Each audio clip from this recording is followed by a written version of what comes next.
Garrett Blevins here with a video for the first time in a while. I've been out, new addition to the family, baby girl, and it's been really good but really busy, and I'm just starting to catch the swing of things again here. So in any case, I'm starting the video off with this 655. This was about when my training pretty much hit a wall.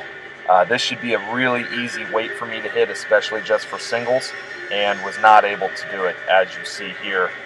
And this failure really started a change in my training. I had to decrease my volume and frequency substantially to deal with the additional stresses and sleep disruption that I was working with. So that was probably 2 weeks before that pull there that you saw, 635. That was my second to last heavy pull in this training prep. This is my third to last heavy squat. And I started to do a weekly max for a single. It needed to move well in the RP 8.5 range, but I was only low bar squatting once a week, only sumo pulling once a week, and only doing competition bench 2 times a week, and those were all separate days. And so it was a move back to a little bit more of the cube style frequency, where I would do, maybe some variations on the days, but pretty much each lift had its own day. You'll see there that release of fatigue allowed me to pull 675 just about 5 weeks after, and after that missed pull, or 4 weeks after that missed pull, and also squat 655 here fairly well. But you'll notice how, as I decreased frequency and started to make better use of my recovery and allowing myself more off time, how my body started to respond again. And this is just to say, you need to figure out what works for your schedule. There's no one perfect training plan, and it depends on what works for you and where you're at in life. You'll see here a 465 bench, and it moved pretty darn well. I was very happy with this, though I did make contact with the rack. I'm hoping to get maybe a little more than that in competition, but based on my training for this entire cycle, that was quite surprising. So this is my second to last heavy bench. I'll have one more heavy bench in this training cycle the week before the meet. That the squat that you're going to see coming up was my last heavy squat. I'm taking my last heavy squat 2 weeks out, my last heavy bench 1 week out, and my last heavy deadlift was about 3.5 weeks out. I found that sumo really takes a long time to recover, and I can only go heavy 2 weeks in a row before I need to back off. My hips just don't handle it well.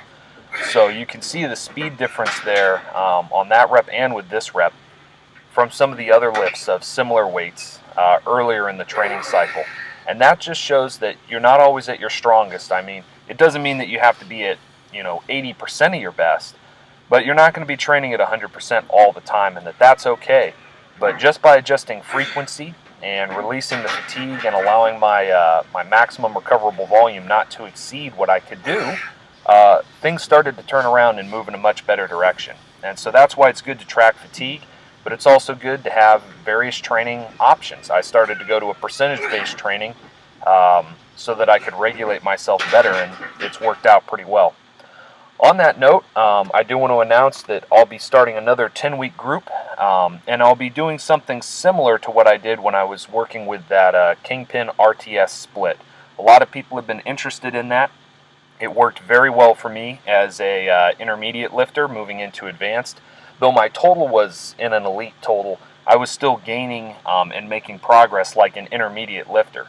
And so I think I started that lift, or I started that Kingpin cycle in, let's see here, November, after my meet in November of 2013, where I totaled 1646. I used the cube method and then the cube Kingpin, and then made the Kingpin my own with the Kingpin RTS split, and made adjustments and modifications, so much so that it's really not the Kingpin. I use that name, but it's not the Kingpin program anymore. It's changed substantially.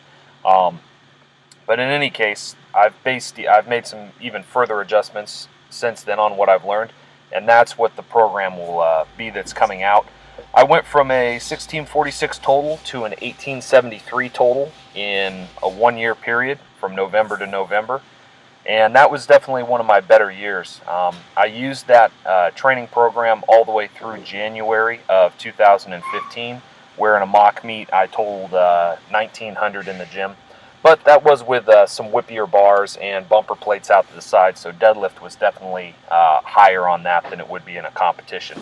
But those were some of the results that I had. I just seemed to respond really well because that training plan meshed with what I was doing at the time. However, there'll be some more information on that coming out in the future, probably very soon, maybe even later this week, on what exactly that program is. But in general, for those of you who are interested, it is a 10-week program. It is percentage-based, but there are RPE principles included in it. In fact, there's RPE recommendations for the sets, though it is there are numbers given for almost all of the lifts that I would be able to calculate. Things though like shoulder raises, or even some of the variations if there's incline press or something like that. If that's a weak spot that needs to be trained, those would not be programmed in there. You would have to use RPE to determine that. That said, there are different exercises, but in general it focuses around the main lifts. However, it's also a program it's for summer. You should look like you lift, and this program does have a strong hypertrophy element in it, not only from the main lifts and the repetition work that's present in the program, but also in the space that's there for assistance work. Your lat pull downs, your bicep curls, your shoulder assistance work, your rowing movements. And there's guided programming that comes with that program. It's not just a template that I'll be sending out to people. It will be a 10-week guided programming group. And so I will be giving advice to people who want to work on areas or want to gain strength. I encourage a caloric surplus on the program for the best results, as well as the best hypertrophy that you're going to get out of it. Not anything crazy, because you don't want to gain a lot of fat either. And it's not that it wouldn't be effective for somebody on a deficit. You would probably just do less of the assistance work, and maybe even lower some of the main sets. But in any case, that's what is going to be coming out very soon, and I'm excited about that opportunity, and to get on to open that up to some people who have been asking for it for quite a while, since they saw that I had such good success with that sort of a training program that has both percentage and RPE principle together. Now, with that in mind, I want to return to a passage that I've spoken on frequently over the years, but haven't spoken on recently. Let us not become weary in doing good, for at the proper time we will reap a harvest if we do not give up. This is a call to endurance, and I think in powerlifting there's no verse in Scripture that really speaks more to what the process of training and the discipline of training really is about teaching how to endure through tough times, even when it seems like you're sowing, you're putting your seeds in the ground and nothing's happening, and you're putting in all this effort and nothing is going right. But this is a call to endurance, to continue doing the things that you know are right and to not give up no matter what. That's true in many, many areas of life, in lifting as well as others. And I've been reminded of that over this last training cycle.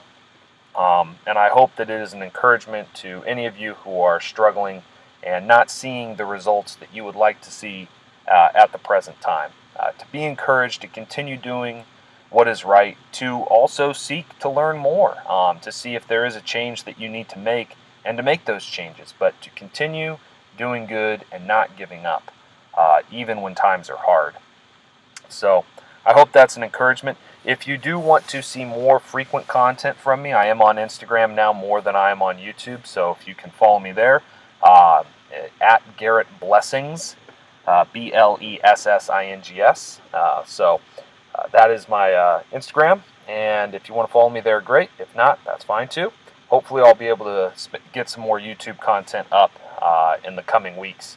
In any case, I hope wherever you're at, you're doing well. Blessings.